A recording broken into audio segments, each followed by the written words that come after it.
आज हम एक ऐसे राजा की कहानी देखेंगे जिसके पास सचमुच सब कुछ था। सोचिए, सोना, अक्ल, ताकत और हाँ, 1000 पत्नियां। लेकिन इतना सब कुछ होने के बाद भी उसने वो एक चीज खो दी जो सबसे ज्यादा जरूरी थी। तो सवाल यही उठता है ना कि इतिहास का सबसे समझदार इंसान, जिसकी शुरुआत इतनी जबरदस्त थी, वो इतने बुरे अंजाम तक पहुंचा कैसे? मतलब दुनिया की सबसे बड़ी गलती उसने कैसे कर दी? और इस पूरी कहानी की शुरुआत होती है गिबॉन में गुजरी एक रात से। बस एक रात और एक फैसला। यही वो रात थी जिसने उसकी पूरी जिंदगी का रास्ता तय कर दिया। एक ऐसा पल जहां से उसकी महानता की शुरुआत भी हुई और उसकी गिरने की भी। तो चलिए शुरू करते हैं सुलेमान की कहानी।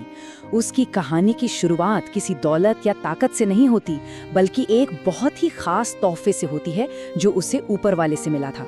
और वो तोहफा था समझ का, ज्ञान का। तो हुआ यूं कि सुलेमान अभी नया नया राजा बना ही था और एक रात उसे एक सपना आया जिसमें खुद ईश्वर उसके सामने थे। जरा सोचिए इस बारे में। ऊपर वाले ने उसे एक ब्लैंक चेक दे दिया और पूछा, मांगो, तुम्हें क्या चाहिए? अब देखिए, सुलेमान ने दौलत नहीं मांगी, लंबी उम्र नहीं मांगी, उसने मांगा एक समझदार दिल, ऐसी अक्ल जिससे वो सही और गलत में फर्क कर सके और अपने लोगों के साथ इंसाफ कर सके। उसकी इस बात से, इस विनम्रता से ईश्वर इतने खुश हुए कि उन्होंने उसे न सिर्फ वो बेमिसाल समझ दी जो उसने मांगी थी, बल्कि वो सब कुछ भी दे दिया जो उसने नहीं मांगा था। दौलत, शोहरत, सब कुछ। और उसकी ये अक्ल, ये समझ दुनिया ने फौरन देखी। वो मशहूर किस्सा तो सबने सुना ही होगा, जब 2 औरतें एक ही बच्चे पर अपना हक जता रही थीं, तो सुलेमान ने एक ऐसा हुक्म दिया जिसे सुनकर सब चौंक गए। उसने कहा, बच्चे को 2 हिस्सों में काट दो। और बस असली माँ की ममता जाग उठी। उसने कहा, नहीं, इसे मत काटो, बच्चा दूसरी औरत को ही दे दो।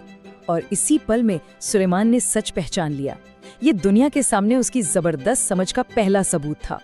अब बात करते हैं सुलेमान के दौर के सबसे बड़े कारनामे की। एक ऐसी इमारत जो ना सिर्फ उसकी ताकत का सबूत थी, बल्कि स्वर्ग के लिए एक नजराना भी। जी हाँ, हम बात कर रहे हैं उस घर की जो खुद ईश्वर के लिए बनाया गया था। देखिए, ये कोई आम बिल्डिंग नहीं थी। इसे बनाने में 7 साल लगे और 1,80,000 से ज्यादा लोगों ने इस पर काम किया। पर सबसे हैरान करने वाली बात क्या थी पता है? जहां ये बन रहा था वहां पूरी तरह खामोशी थी। कोई हथौड़े या छीनी की आवाज नहीं। पत्थर खदान में ही तराशे जाते थे। और अंदर से, अरे अंदर तो हर चीज, हर एक कोना खालिस सोने से मढ़ा हुआ था। हर तरफ बस सोने की चमक थी। और जब ये मंदिर बनकर तैयार हुआ और इसे ईश्वर को समर्पित किया गया, तो कहते हैं कि ईश्वर की महिमा एक बादल की तरह वहां उतरी। वो इतनी शक्तिशाली थी कि पुजारी तक अपनी जगह पर खड़े नहीं रह पाए। मतलब ईश्वर ने उस घर को कबूल कर लिया था। लेकिन इसी जीत के पल में सुलेमान को एक चेतावनी भी मिली, एक बहुत ही गंभीर चेतावनी, कि अगर उसका दिल ईश्वर से भटक गया तो यही शानदार मंदिर एक दिन मलबे का ढेर बन जाएगा। तो एक तरफ तो ये मंदिर था जो ईश्वर की शान का प्रतीक था, पर जैसे जैसे सुलेमान का राज बढ़ता गया, उसकी अपनी शानो शौकत एक अलग ही परछाई डालने लगी। 666 टैलेंट सोना, ये सुलेमान की सिर्फ 1 साल की कमाई थी। आज के हिसाब से देखें तो $1 बिलियन से भी ज्यादा। सोचिए, उसके राज में यरूशलेम में चांदी इतनी आम हो गई थी जैसे सड़क पर पड़े पत्थर। लेकिन इतनी बेहिसाब दौलत के बीच एक अजीब सी बात होने लगी। एक पैटर्न उभरने लगा जो थोड़ा परेशान करने वाला था। देखिए, सदियों पहले ही ईश्वर ने राजाओं के लिए साफ साफ नियम बनाए थे। बहुत ज्यादा घोड़े जमा मत करना, बहुत ज्यादा सोना चांदी इकट्ठा मत करना और बहुत सारी पत्नियां मत रखना। और सुलेमान वो एक एक करके इन तीनों ही नियमों को तोड़ने की राह पर निकल पड़ा था। सुलेमान का नाम इतना मशहूर हो गया था कि दूर देश से शेबा की रानी, जो खुद एक बहुत ताकतवर और अमीर शासक थी, उससे मिलने आई। वो अपनी आंखों से उसकी अक्ल और दौलत देखना चाहती थी। और जब उसने ये सब देखा तो वो इतनी हैरान रह गई कि उसके मुंह से निकला, मैंने तो इसका आधा भी नहीं सुना था। ये इस बात का पक्का सबूत था कि सुलेमान की शान हमारी सोच से भी कहीं ज्यादा थी।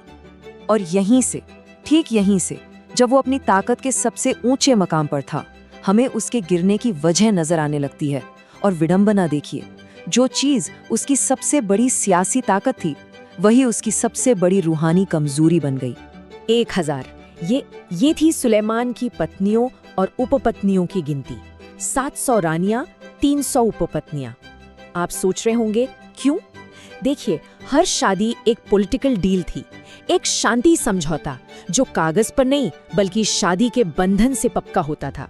उसने तलवार से नहीं बल्कि शादी की अंगूठियों से अपना साम्राज्य बनाया था। पर इन सियासी समझौतों की एक बहुत बड़ी कीमत चुकानी पड़ी।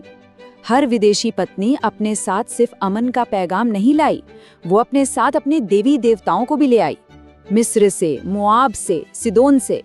धीरे धीरे करके यरूशलेम में दूसरे देशों के देवी देवताओं के मंदिर बनने लगे और सुलेमान ने अपनी सियासी समझदारी दिखाते हुए ये सब होने दिया।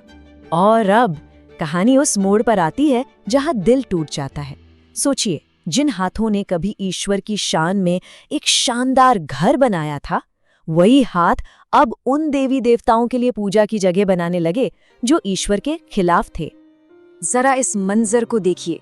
एक पहाड़ी पर सोने से चमकता हुआ ईश्वर का मंदिर खड़ा है, रोशनी का मीनार, और ठीक उसके सामने दूसरी पहाड़ी पर सुलेमान ने अपनी पत्नियों के देवताओं के मौश और मोलिक के लिए ऊंची ऊंची वेदियां बनवा दी। ये सबसे बड़ा धोखा था। जिस आदमी ने ईश्वर का घर बनाया, अब वही उसके दुश्मनों के लिए पूजा घर बना रहा था। और शायद सबसे दुख की बात जानते हैं क्या है? सुलेमान ने खुद अपनी ही किताब में लिखा था, चेतावनी दी थी कि अपने दिल को गलत रास्ते पर मत जाने देना। मतलब जिस समझ से वो पूरी दुनिया को सलाह दे रहा था, वही समझ उसे उस जाल से नहीं बचा सकी जिसमें वो खुद फंसता जा रहा था। तो इन फैसलों का जो नतीजा निकला वो बहुत तेज था और बहुत ही भयानक। सुलेमान की जो शानदार जिंदगी थी, वो अब एक ऐसे अंजाम की तरफ बढ़ रही थी जो उसकी शुरुआत से बिल्कुल उल्टा था। ईश्वर का फैसला आया, ये राज तुमसे छीन लिया जाएगा। सालों की शांति के बाद अब दुश्मन सिर उठाने लगे थे। सुलेमान की मौत हुई, पर कहीं नहीं लिखा कि उसने कोई पछतावा किया। और उसके मरने के फौरन बाद उसके बेटे की एक बेवकूफ़ी ने उस महान साम्राज्य के 2 टुकड़े कर दिए, हमेशा के लिए। और सबसे दुखद बात, सिर्फ 5 साल बाद मिस्र के राजा ने यरूशलेम पर हमला किया और उस शानदार मंदिर का सारा सोना लूट लिया। जहां कभी सोना चमकता था, अब वहां सिर्फ पीतल रह गया था। अपनी जिंदगी के आखिरी दिनों में सुलेमान ने अपने तजुर्बे का कड़वा सच लिखा।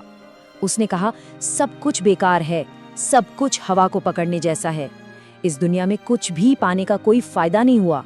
ये शब्द उस इंसान के थे जिसके पास दुनिया की हर चीज थी और फिर भी उसे लगा कि कुछ भी काफी नहीं है।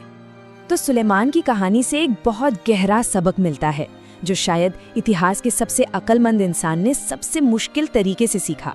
सबक ये है कि इंसान की रूह ईश्वर के लिए बनी है और कोई भी दुनियावी चीज, ना पैसा, ना ताकत, ना खुशी, उस खाली जगह को कभी भर नहीं सकती। और आखिर में उसकी कहानी हमें एक सवाल के साथ छोड़ जाती है, हम अपनी जिंदगी में किस चीज के पीछे भाग रहे हैं, ये सोचकर कि वो चीज हमें असली खुशी देगी। सुलेमान की दास्ताएं एक बहुत ही गंभीर याद दिलाती है कि जब तक हमें असली सुकून ईश्वर में नहीं मिलता, तब तक दुनिया की कोई भी चीज कभी भी काफी नहीं होगी।